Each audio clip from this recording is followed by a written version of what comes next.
Hello everyone.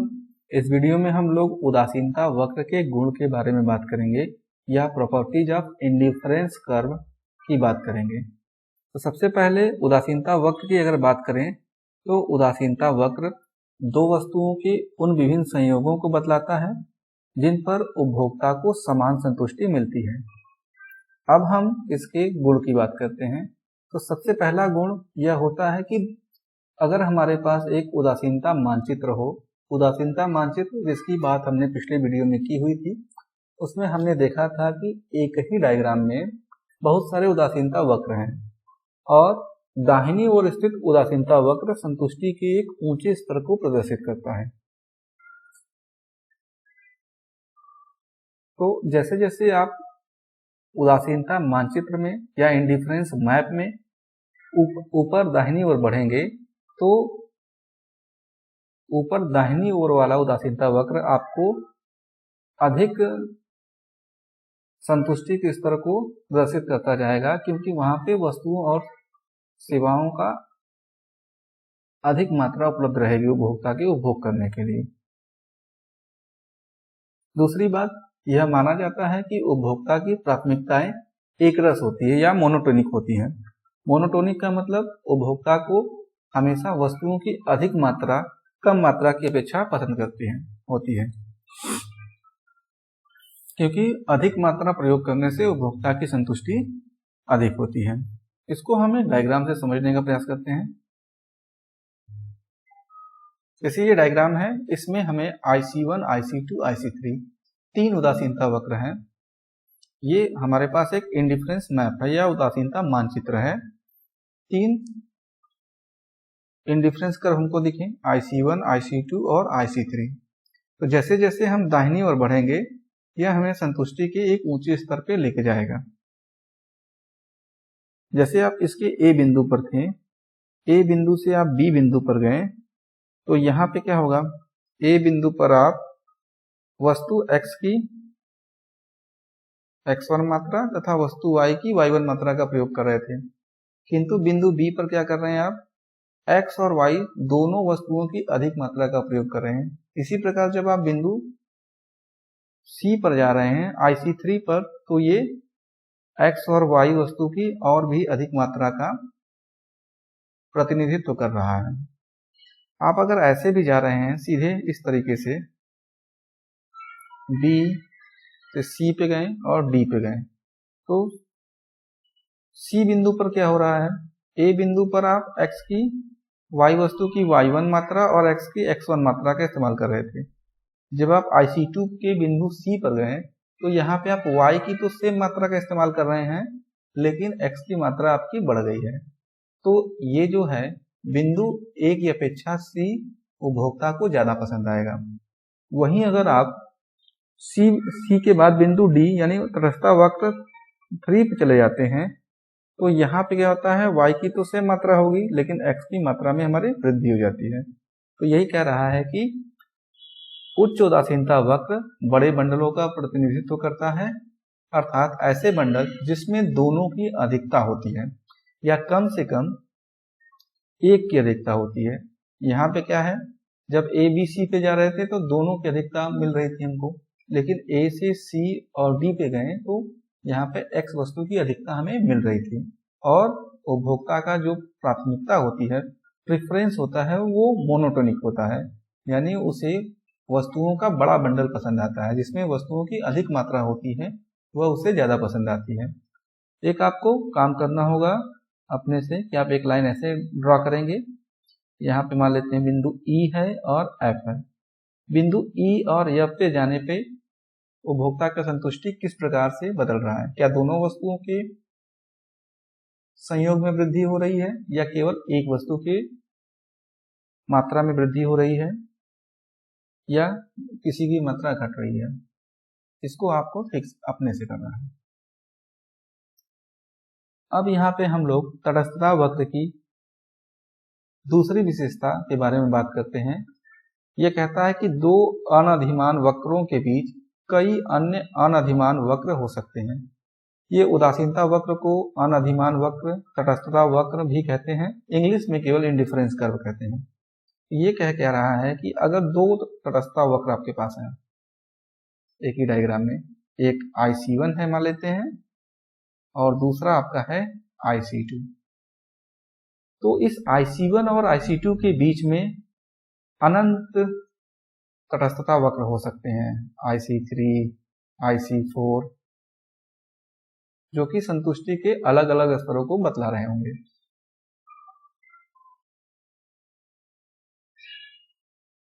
अगली विशेषता है उदासीनता वक्र की ढलान ऋणात्मक होती है। इसके बारे में हमने पहले ही पढ़ा हुआ है कि जो उदासीनता वक्र होता है इसकी वक्र क्या होती है, इसकी ढलान ऋणात्मक होती है। ऋणात्मक होने का कारण क्या होता है, इधर हमारी y वस्तु है और इधर हमारा x वस्तु है।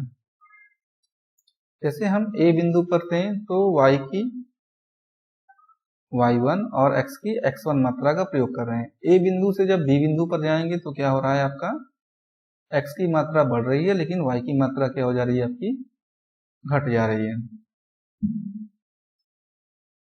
तो जो प्रतिस्थापन की दर है MRS है वो क्या हो रही है, घट रही है। Delta y by delta x घट रहा है, इस कारण से इसका जो ढलान होता है वो ऋणात्मक होता है।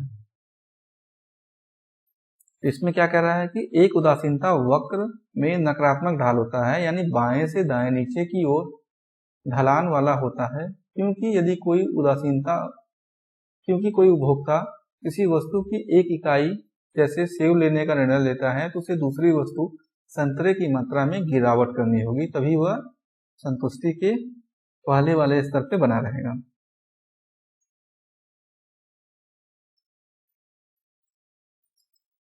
अब मान लेते हैं कि हमारा जो उदासीनता वक्र है उसकी ढलान ऋणात्मक न होकर ऊपर उठता हुआ हो गया, या x अक्ष के समांतर हो गया, या y अक्ष के समांतर हो गया, तब क्या होगा, या ये स्थितियां क्यों संभव नहीं है।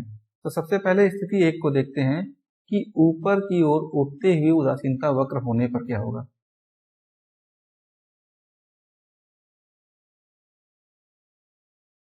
ये आपका x एक्सिस, ये y एक्सिस, ये आपकी x वस्तु x गुड और इधर आपकी y गुड है।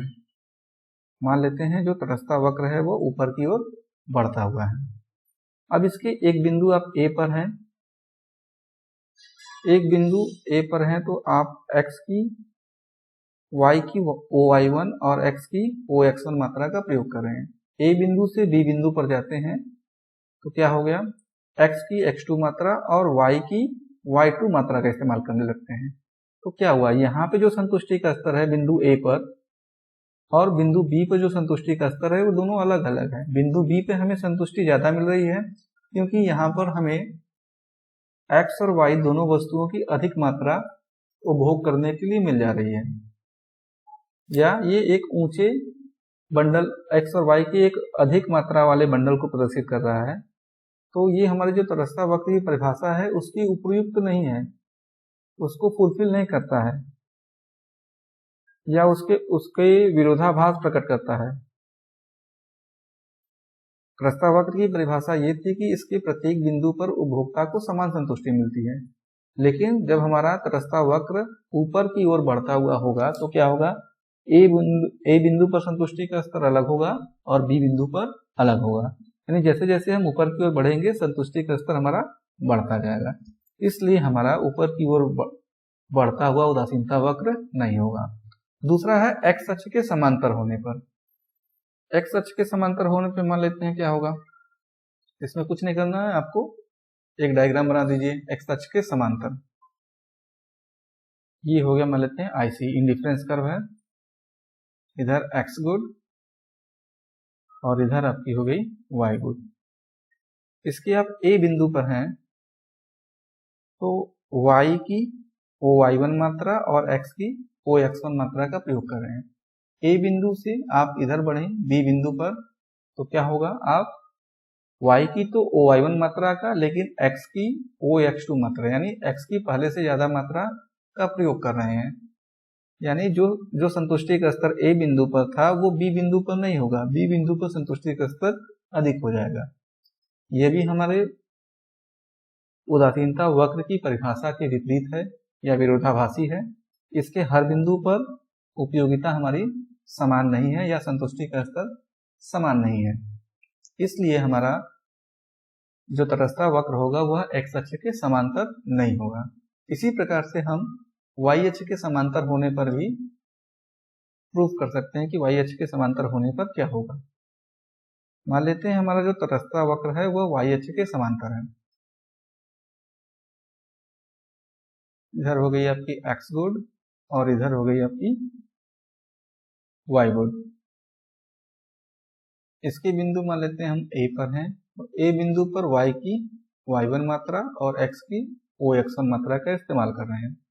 ए बिंदु से जब हम बी बिंदु पर बढ़े तो क्या हुआ, x की तो OX1 मात्रा का इस्तेमाल कर रहे हैं लेकिन y की मात्रा में वृद्धि हो जा रही है। तो ए बिंदु पर जो संतुष्टि का स्तर है उसकी अपेक्षा बी बिंदु पर संतुष्टि का स्तर अधिक है। तो ये भी हमारा तटस्थता वक्र की परिभाषा के विपरीत हो गया। इसके हर एक बिंदु पर संतुष्टि का स्तर अलग अलग है, इसलिए हमारा तटस्थता वक्र वाई अक्ष के समांतर भी नहीं हो सकता। न तो बढ़ता हुआ है, न तो वाई अक्ष के समांतर है, न तो एक्स अक्ष के समांतर है। इसलिए हमारा जो तटस्थता वक्र होगा वह दाएं से बाएं, बाएं से दाएं, नीचे की ओर गिरता हुआ होता है। अब हम बात करते हैं कि indifference curve can neither touch nor intersect each other. जो उदासीनता वक्र होते हैं वो एक दूसरे को काट नहीं सकते, न तो स्पर्श कर सकते हैं। तो जैसा कि हमें पता है कि प्रत्येक उदासीनता वक्र अलग अलग संतुष्टि के स्तर को बतलाता है। जैसे हमारे पास दो तटस्थता वक्र हैं तो ये दोनों IC1 IC2 ये दोनों अलग अलग संतुष्टि के स्तर को बता रहे हैं। अब मान लेते हैं कि एक तटस्थता वक्र हमारा ऐसा है जो कि इस IC1 वक्र को बिंदु R पे काट रहा है। तो देखिए जब R बिंदु पर काटेगा तो यहां पर मतलब दो वक्र एक ही संतुष्टि के स्तर को दिखाने लगेंगे। दो तटस्थता वक्र संतुष्टि के एक ही स्तर को दिखाने लगेंगे, जो कि हमारी परिभाषा हमने जिसमें देखा था कि तटस्थता वक्र अलग अलग तटस्थता वक्र अलग अलग संतुष्टि के स्तर को दिखा रहे हैं। लेकिन ये जो बिंदु R है यहाँ पे क्या हो जाएगा, आपका एक ही संतुष्टि के स्तर को दिखाएंगे, इसलिए ऐसा भी संभव नहीं हो पाएगा। फिर अगला है कि indifference NIC is convex to the origin. जो इंडिफरेंस कर्व है वह एक्स अक्ष के कन्वेक्स होता है। कन्वेक्स मतलब उन्नतोदर होता है, मूल बिंदु के प्रति उन्नतोदर होता है, ऐसा होता है। ये क्या है आपका कन्वेक्स टू द ऑरिजिन है या उन्नतोदर है IC। तो ऐसा होने पे क्या होता है, आपकी जो MRS है वो क्या होती है, घटती हुई होती है। यानी जब हम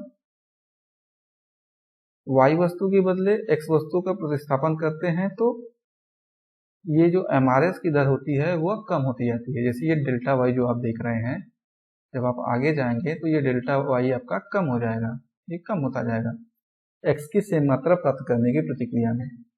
अब मान लेते हैं कि जो हमारा तटस्थता वक्र कन्वेक्स है, कॉनकेव है, इस प्रकार का है OX Y। यहाँ पे आपका है x गुड और इधर है आपका y गुड। ऐसा होने पर क्या होगा, अगर हम इसके A बिंदु पर हैं तो यहाँ पे क्या होगा, आप y वस्तु की OY1 मात्रा और x वस्तु की OX1 मात्रा का प्रयोग कर रहे हैं। आप इसके A बिंदु से B बिंदु पर जा रहे हैं तो क्या हुआ,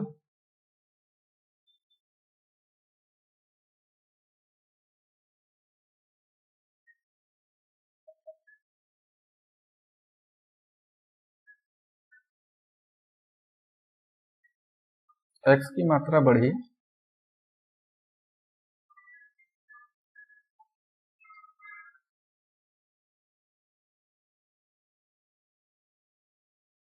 और y की मात्रा में कमी हुआ। इसके आगे जब आप जा रहे हैं तो जो घटने की दर है वो घट नहीं रही बल्कि वो बढ़ जा रही है, यानी यहाँ पे जो MRS है वो क्या हो रहा है, बढ़ता हुआ हो जा रहा है। तो आप इसको याद रख लीजिए कि जब कनकेव है तो MRS घटता हुआ होता है, और जब कन्वेक्स है तो MRS घटता हुआ है, और जब कनकेव हो गया तो ये बढ़ता हुआ है। अगर स्ट्रेट लाइन हो जाएगा तब क्या होगा, जब सीधी रेखा हो जाएगी तो जो MRS होती है वह आपकी कांस्टेंट हो जाएगी या 1 के बराबर हो जाएगी। MRS आपका 1 के बराबर हो जाएगा। जितना y में परिवर्तन होगा ठीक उतना ही x में परिवर्तन होगा, जितना y में परिवर्तन होगा ठीक उतना ही x में परिवर्तन होगा। तो इसलिए जो MRS है वो कन्वेक्स टू द ऑरिजिन होता है, जो इंडिफरेंस कर्व होता है वह कन्वेक्स टू द ऑरिजिन होता है, यानी मूल बिंदु के प्रति उन्नतोदर होता है। अगर कनकेव हो जाएगा तो MRS हमारी बढ़ने लगेगी, और स्ट्रेट लाइन हो जाएगा तो हमारा MRS 1 के बराबर कांस्टेंट हो जाएगा। ICs are not necessarily parallel to each other। ये कह रहा है कि जो इंडिफरेंस कर्व है वह एक दूसरे के ठीक समांतर नहीं होते हैं, ऐसे भी हो सकते हैं या ऐसे भी हो सकते हैं, क्योंकि MRS जो है वह अलग अलग हो सकती है। हर एक इंडिफरेंस कर्व की MRS घटती हुई तो हो गई, लेकिन वो रेट अलग अलग हो सकता है, इसलिए ये एक दूसरे के पैरेलल नहीं हो सकते हैं। जरूरी नहीं है कि एक दूसरे के पैरेलल हो।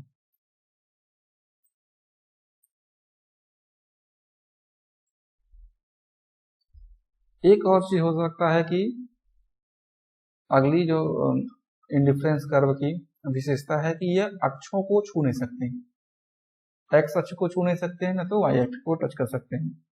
मान लेते हैं अगर इसने वाई अक्ष को टच कर दिया तो इसका मतलब क्या हुआ, यहाँ पर वह वाई वस्तु की तो कुछ मात्रा का प्रयोग कर रहा है, लेकिन एक्स वस्तु की मात्रा का प्रयोग नहीं कर रहा है। जबकि तटस्थ वक्र में हम यह मान के चलते हैं कि यह दो वस्तुओं के कुछ न कुछ मात्रा जरूर प्रयोग करेगा, कोई भी मात्रा जीरो नहीं होगी, इसलिए यह वाई वस्तु को टच नहीं करेगा। इसी प्रकार जब वाई अक्ष को टच नहीं करेगा, स्पर्श नहीं करेगा। मान लेते हैं कि इसने एक्स अक्ष को स्पर्श कर दिया, तो यहाँ पे क्या होगा, वह एक्स की मात्रा का तो प्रयोग कर रहा होगा लेकिन वाई की मात्रा का प्रयोग नहीं कर रहा होगा। तो यह दो वस्तुओं का संयोग नहीं हुआ, केवल एक वस्तु का ही संयोग है, दूसरा वस्तु आपका जीरो हो गया, इसलिए ऐसा भी संभव नहीं है। कुछ विशेष स्थितियों में जो तटस्थता वक्र है उसकी जो शेप है वो क्या हो सकती है, एक सीधी रेखा होगी और एक बार एल शेप में होगा। तो सीधी रेखा कब होगी, सीधी रेखा तब होगी जब वस्तुएं एक दूसरे के पूर्ण स्थानापन्न हो, यानी एक के बदले में दूसरी वस्तु का पूरी तरीके से प्रयोग किया जा सकता हो। एग्जाम्पल के लिए अगर बात करें तो एक तरफ मान लेते हैं ताजमहल टी है, मतलब ताजमहल का चाय है, और दूसरी तरफ ब्रुक बॉन्ड का टी है। एक्स वस्तु क्या है आपका, ताजमहल चाय है, और वाई वस्तु आपका ब्रुक बॉन्ड टी है। तो इस केस में दोनों वस्तुएं एक दूसरे के स्थानापन्न है, यानी एक के बदले में हम दूसरे का प्रयोग कर सकते हैं। तो इस केस में जो हमारा तटस्थ वक्र होगा वह सीधी रेखा में होगा, और ऐसी स्थिति में हमारा MRS 1 के बराबर होगा। जैसे जितना y आपका होगा ठीक उतना ही x होगा, फिर जितना y होगा ठीक उतना ही x होगा, यानी जो MRS है वो क्या हो गया आपका कांस्टेंट हो गया। तो आप बस ये याद रखिए ग्रेजुएशन के लेवल पे कि IC हमारा क्या होता है, जब स्ट्रेट लाइन होगा तो वस्तुएं हमारी पूर्ण स्थानापन्न होंगी।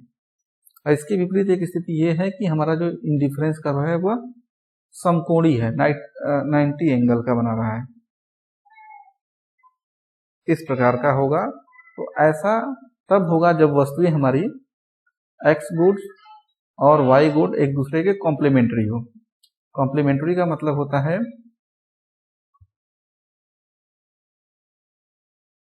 पूरक वस्तुएं जो एक साथ मांगी जाती हैं। तो तो कॉम्प्लीमेंट्री वस्तुएं होने के केस में हमारा जो इंडिफरेंस कर्व होगा वो राइट एंगल होगा। यहाँ पे x और y वस्तुएं एक निश्चित अनुपात में खरीदी जाती हैं, इसलिए यहाँ पे जो MRS होता है वो क्या होता है, 0 होता है, और ऐसा डायग्राम हो जाएगा।